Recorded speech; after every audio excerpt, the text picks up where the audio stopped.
Olá, vamos então para a quarta aula de sistemas operacionais, onde a gente vai falar de processos.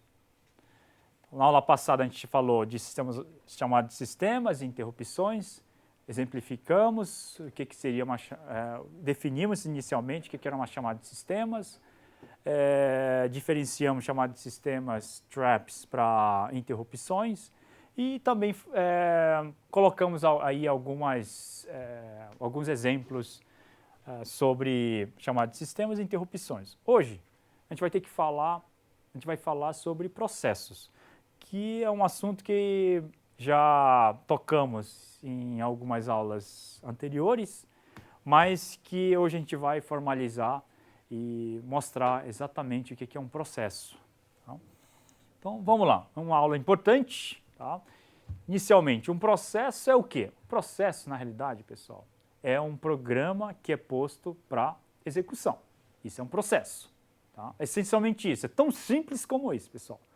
Um programa que é colocado para execução, isso é chamado de um processo. Então, se você vai no computador e dá uma instrução como, por exemplo, né, no Unix, top, então você vai ver vários processos. É como o pessoal fala, são vários programas. Mentira, tá? São vários processos que estão listados aí, uma vez que aqueles processos nada mais são do que programas que estão em execução. Se eu dou um duplo clique no browser do Chrome, ele abre o que? Abre um processo.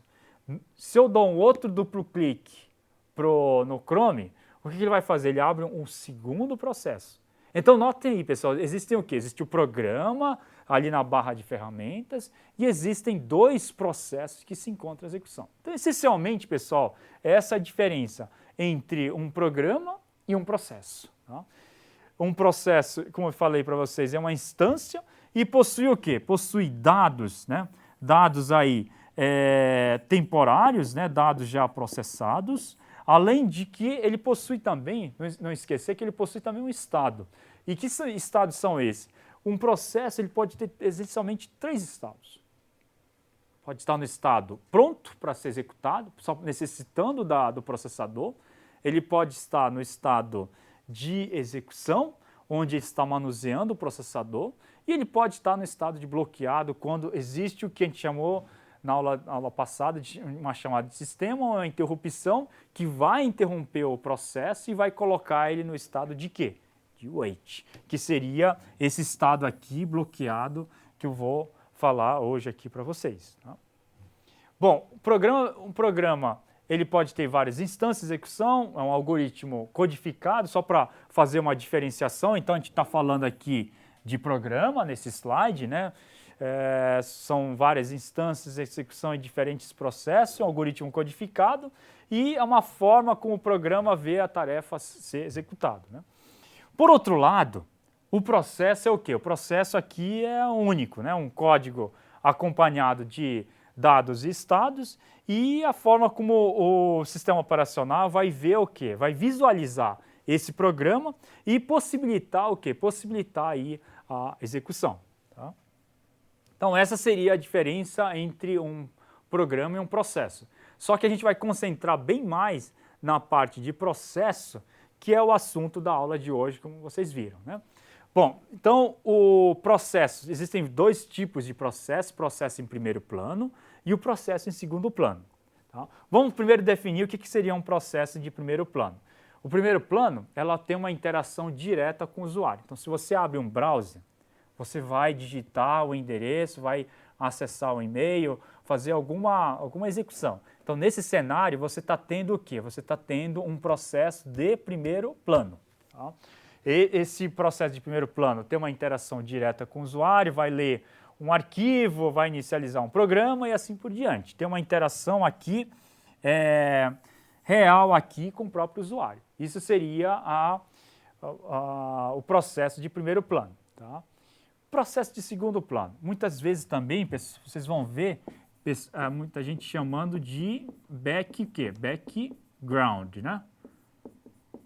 Background, que seria o quê? Que seria o processo de segundo plano. Esse processo de segundo plano, diferente do processo de primeiro plano, não tem uma interação direta com o usuário. E esse processo é um processo que a gente chama de um processo genérico. Tá? Enquanto que um processo de primeiro plano é um processo que é específico, o processo de segundo plano é um processo genérico, que vai servir a uma quantidade grande de quem? De quantidade grande de usuários. Então, vocês estão vendo aqui uma recepção em vídeo de e-mail, servidor de e-mails. Um servidor de e-mails, ele não vai servir apenas para um único processo. Ele vai servir para N processos pertencentes a N usuários distintos. A mesma coisa também no que tange ao que a gente chama de serviço de impressão. Esse serviço de impressão é um serviço que vai realizar o quê? Vai realizar a impressão de diversos relatórios, arquivos em geral. Né? Então, ele não vai servir para um único usuário, mas vai servir para diversos usuários distintos. Tá? Então, essa é a diferença de primeiro plano para o segundo plano. Primeiro plano, interação é específica para uma aplicação, esse processo, e tem uma interação direta com o usuário. Segundo plano, normalmente os processos têm funções aqui que são específicas e principalmente, pessoal, que independem aqui do usuário. Né? Então, como ele independe do usuário, ele não tem essa interação direta com o próprio usuário. Tá? Então, a gente tem aqui dois exemplos, que seria o servidor de e-mail e o servidor de impressão. Tá? Bom, então vamos voltar aqui. Tipificou o processo de primeiro plano e de segundo plano, definimos primeiro que é um processo, diferenciamos o processo de um programa e agora o que a gente vai fazer são os componentes de um processo. Então, quais são os componentes desse processo? Um processo, então, ele vai possuir o quê?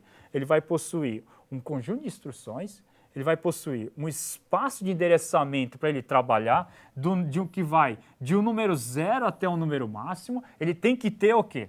Um processo aqui, ele vai estar num determinado endereço, que vai do endereço que a gente chama de 0 até o endereço que seria o quê? Que seria o máximo aqui, né?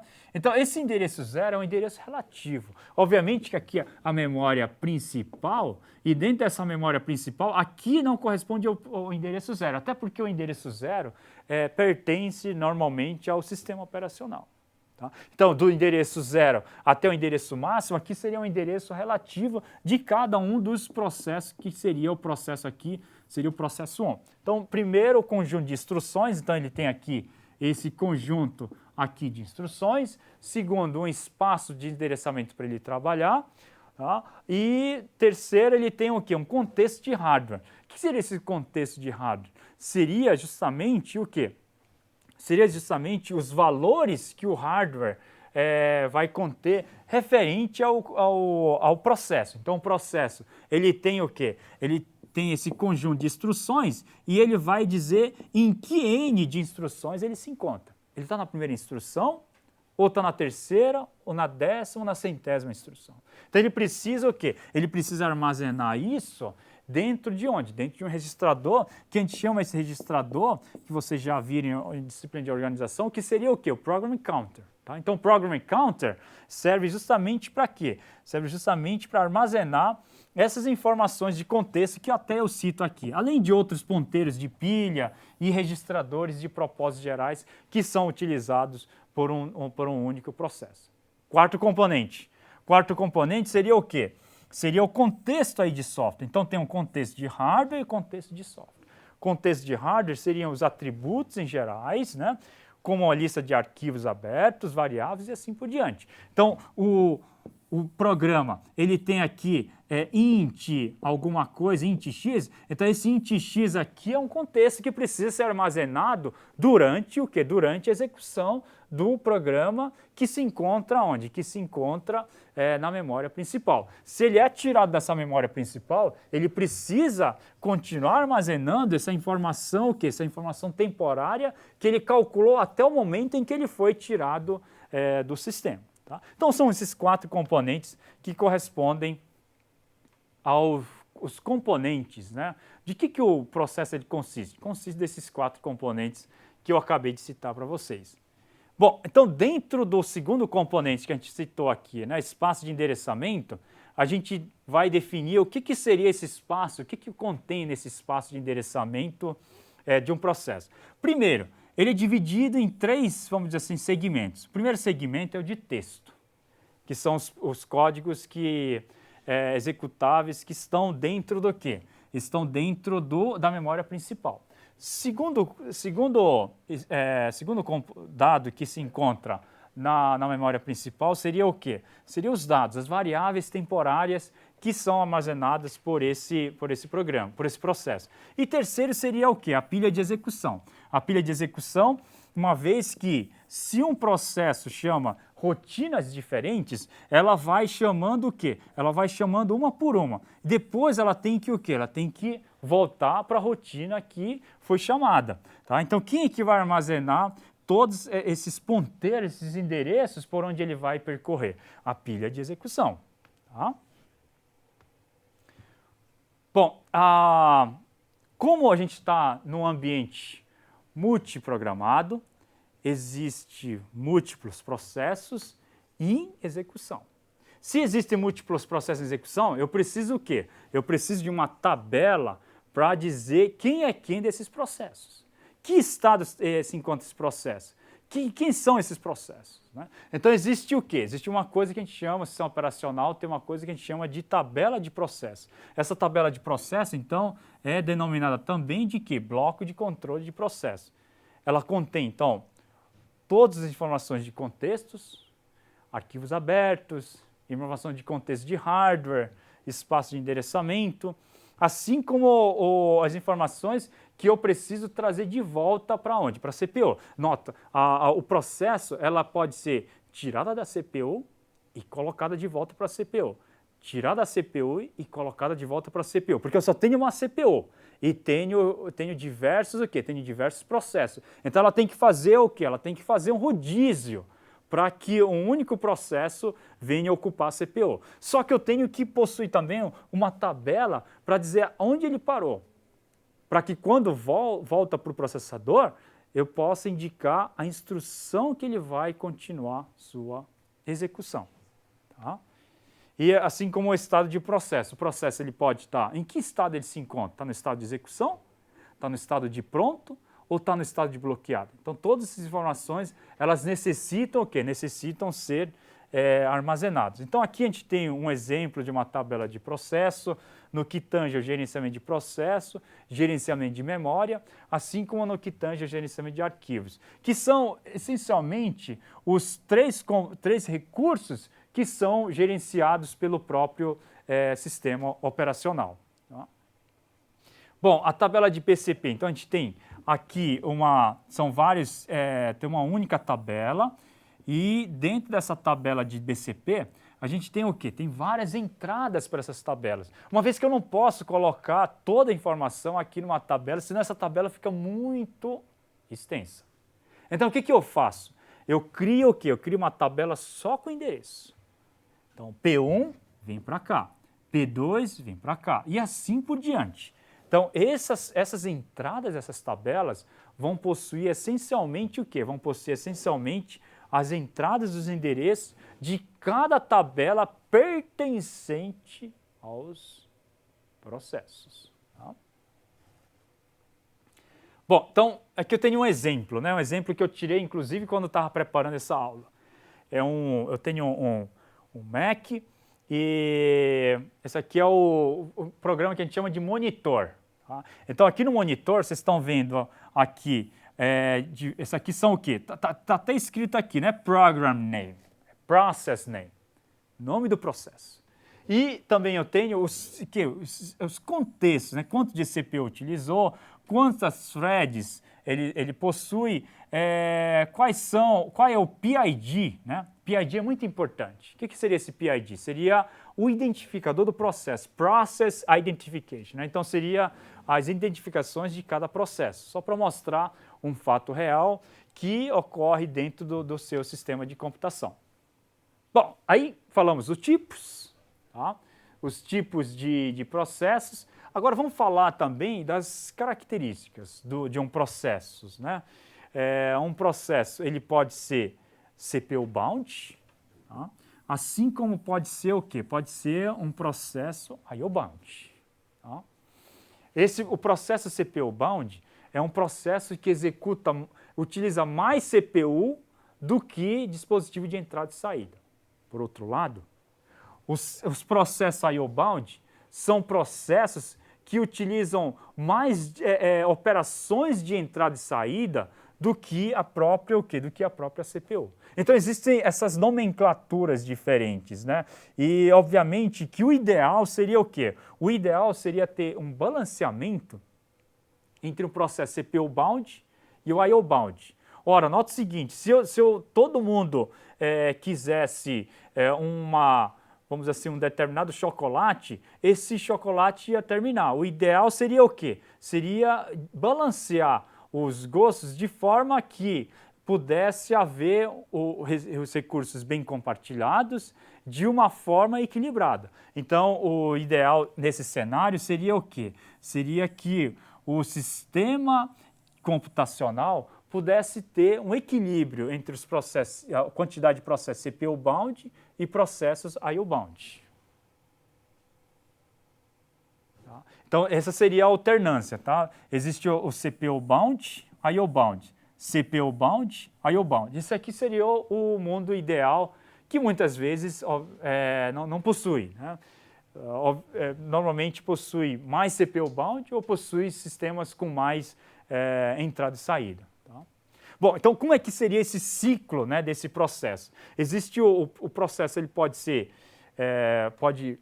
nascer, viver e morrer. A mesma coisa ocorre com o cenário aqui do sistema operacional, de processo, como a gente está falando. Então, aqui seria a criação. Quais são as formas de se criar um processo?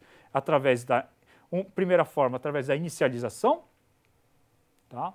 Através da execução de uma chamada de sistema, requisição de um outro usuário ou inicialização de um processo em batch, como a gente já falou. Tá?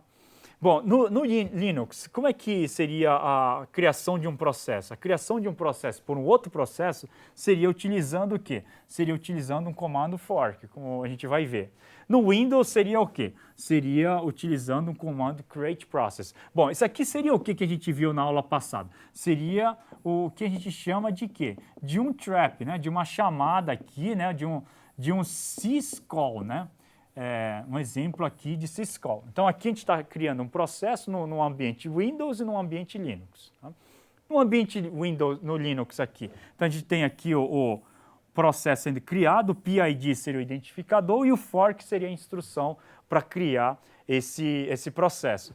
E aqui nesse cenário, se eu estou dando um PID igual a 0, por convenção, o Linux faz o quê? O Linux faz a execução, aqui seria a execução do processo filho, enquanto que o PID maior que 0 significa o quê? Significa que ocorre, então, a execução aí do processo pai. Tá? Bom, ele executa, ele nasce através do fork e, finalmente, executa e, finalmente, ele vai morrer. Então, tem várias formas de se matar um processo. Pode morrer por um término normal, voluntário, né? Assim como pode morrer por uma questão de erro. Se ocorre, por exemplo, uma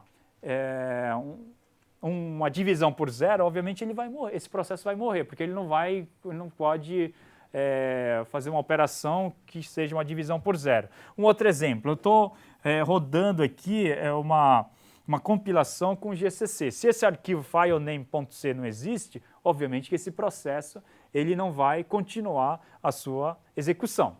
Tá? Assim como ele pode morrer com um erro fatal, como eu falei para vocês, né, com a divisão por 0, ou um erro voluntário que seria o quê?